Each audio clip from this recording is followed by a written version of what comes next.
fuyait, Malik risqua sa vie pour sauver ce qu'il pouvait. Il organisa une chaîne humaine avec les autres ouvriers et limita les dégâts. Son courage fut salué par tous. Voyant cela, Mame Diarra comprit enfin qu'il était plus qu'un simple ouvrier. C'était un homme d'une valeur inestimable. Elle réalisa qu'elle l'aimait, non pour ce qu'il possédait, mais pour ce qu'il était. Malik Ndiaye n'avait jamais envisagé une carrière en politique. Jeune homme de 35 ans, brillant et ambitieux, il avait gravi les échelons du commerce grâce à sa rigueur et son intelligence. Issu d'une famille modeste de Pikine, il avait commencé comme simple commis dans l'un des plus grands marchés de Dakar, avant d'attirer l'attention de sa patronne, Mami Diarra Fall, une commerçante influente et redoutée du marché Sandaga.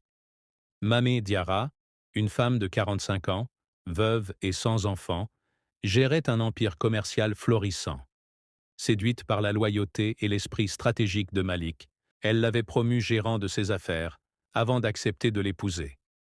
Leur mariage, d'abord vu comme une alliance de raison par certains, devint un véritable tremplin pour Malik. Mais il ne comptait pas rester dans l'ombre de son épouse. Encouragé par elle, il décida de se lancer en politique avec un objectif clair: devenir maire de Dakar. Les premières semaines furent exaltantes.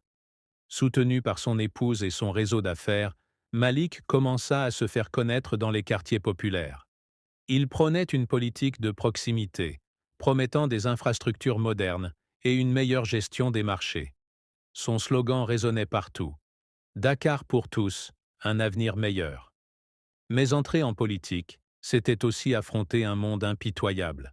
Ses adversaires ne tardèrent pas à réagir. Le maire sortant, Ousmane Gueye, un homme d'expérience et de réseau, le considérait comme un opportuniste sans légitimité politique. De son côté, Babacar Sène, un jeune député influent, voyait en lui une menace à ses propres ambitions. Et puis, il y avait la presse, menée par Adjassar, une journaliste d'investigation redoutable qui flairait le scandale derrière ce mariage et cette ascension soudaine. La première attaque vint d'Ousmane Gueye, qui lança une campagne de diffamation sur les origines modestes de Malik, insinuant qu'il n'avait aucune compétence pour gérer une ville comme Dakar. Peut-on confier la capitale à un simple commerçant? Titra l'un des journaux financés par Ousmane. Les attaques se multiplièrent. Babacar Sène organisa des débats houleux où il ridiculisait Malik, le traitant de homme de l'ombre de Mame Diarra, insinuant qu'il n'était qu'un pantin manipulé par son épouse.